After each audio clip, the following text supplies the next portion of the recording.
கும்பகோணம் மாநகராட்சி பகுதியில் அமைந்துள்ள உச்சிப்பிள்ளையார் கோயில் மற்றும் நாகேஸ்வரன் கோயிலுக்கு 100 மீட்டர் தூரத்தில் 5 ஸ்டார் என்ற தனியார் ஓட்டலுக்கு FL3 என்ற மதுக்கூடம் நடத்த உரிமம் வழங்கப்பட்டுள்ளது. இந்த மதுக்கூடம் உள்ள பகுதியில் 50 மீட்டரில் தனியார் பள்ளிகள், வணிக நிறுவனங்கள், குடியிருப்புகள் உள்ளன. பெண்கள் பக்தர்கள், பள்ளி மாணவர்களுக்கு இடையூறாக இருப்பதால் மதுக்கூடத்திற்கு வழங்கிய அனுமதியை ரத்து செய்ய வேண்டும் என்று பல தரப்பினரும் கோரிக்கை விடுத்தனர். விஜயின் தமிழக வெற்றிக் கழகம் சார்பில் நவம்பர் 15 ஆர்ப்பாட்டம் நடத்த கும்பகோணம் சப் கலெக்டர் ஹிர்தியாவிடம் மனு அளித்தனர். ஆனால் அனுமதி கிடைக்கவில்லை. 1 மாதமாகியும் நடவடிக்கை எடுக்காத நிலையில் சப் கலெக்டர் அலுவலகத்தை முற்றுகையிடப் போவதாக தவேகாவினர் அறிவித்தனர். இதை தடுக்க சப் கலெக்டர் ஆபீஸ் முன்பு தடுப்பு வேலிகள் அமைக்கப்பட்டன. தஞ்சை மாவட்ட தவேகா செயலாளர் வினோத் தலைமையில் தவேகாவினர் திரண்டு வந்தனர். தடையை மீறி முற்றுகையிட முயன்றனர். ஏற்கனவே அங்கு குவிக்கப்பட்டு இருந்த போலீசார் அவர்களை தடுத்தனர். இதனால் தள்ளுமுள்ளு ஏற்பட்டது.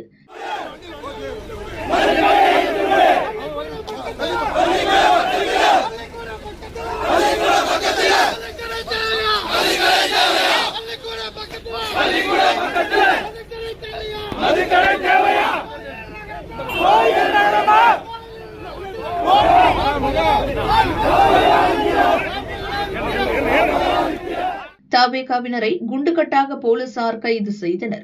அப்போது மதுக்கூடத்தை மூட வேண்டும் என்று போராட்டக்காரர்கள் முழக்கமிட்டனர். போலீசுக்கு எதிராகவும் கோஷம் போட்டனர்.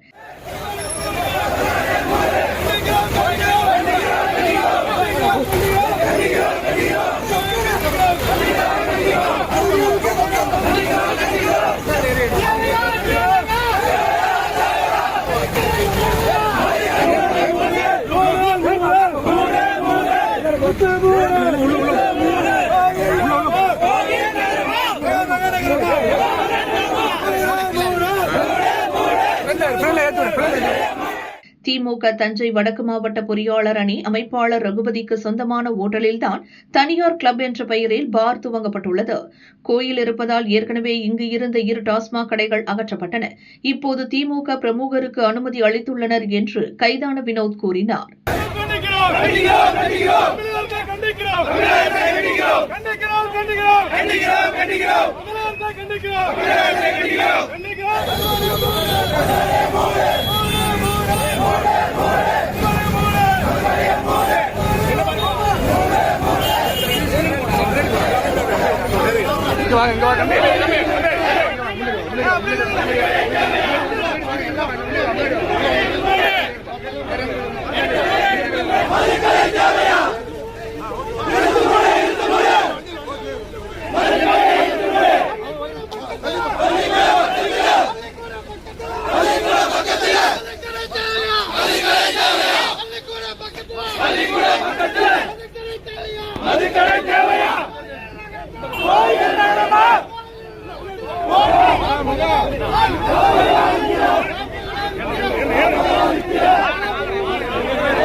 ஒரு